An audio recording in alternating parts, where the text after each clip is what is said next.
anyway, she said, well, we want to be sure. And I said, okay, how are we going to be sure then? She said, well, we want to put you on 2 drugs. She said, you'll have to sign a waiver to have them. So I have to sign a waiver to have 2 life-saving drugs. Mental. These people are absolute sadistic nutcases. So I said, okay, then what are these drugs called? Right, listen, people, because I want you to write it down. The first one was baricitinib. Baricitinib. Google will auto spell. Google side effects of baricitinib. And the second one she offered me was toxilizumab.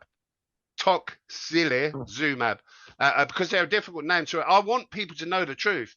Now, I said to her, show me the clinical benefits. Describe the clinical benefits to me as a respiratory patient.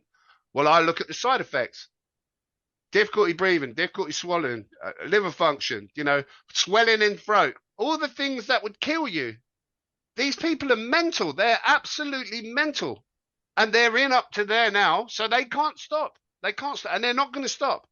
Did they think Unless they we were going to get you with the new drugs when you'd said no to remdesivir? Like, are they insane? Like, Well, clearly. there were 2 things that saved me. One was well, 3 things. One was whatever they nailed me with, it weren't quite enough.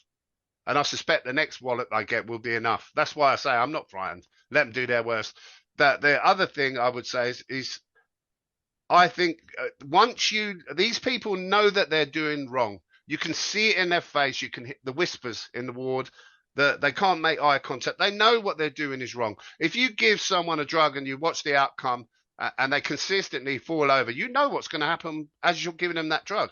So they can't, once you engage with them and they know that they scurry away like rats. It's like being a paedophile, isn't it? Or a rapist.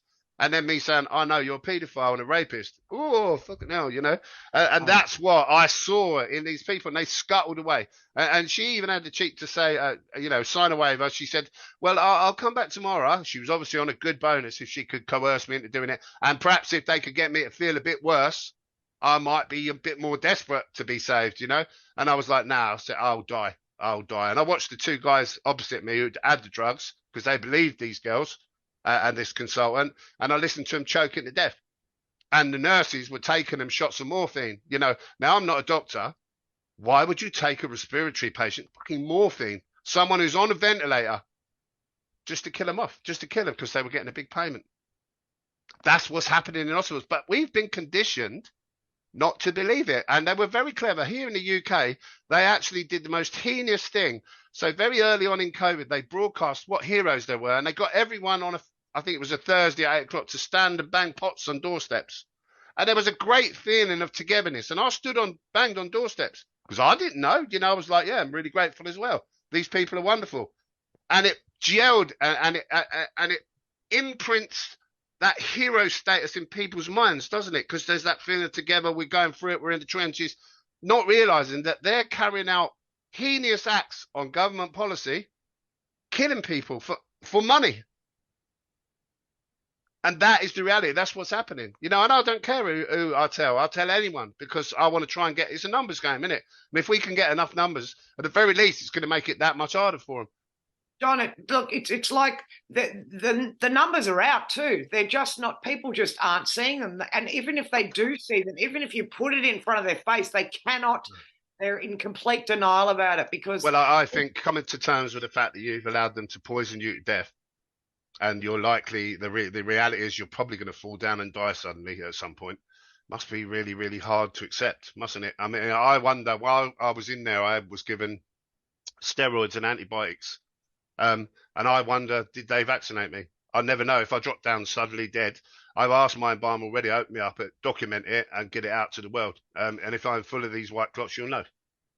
John, I think in your interview with John, you mentioned that 100% of the people that you'd found these fibrous clots in had been vaccinated. Yes. So does that mean you have not seen any of this in unvaccinated people that have come across? No, never.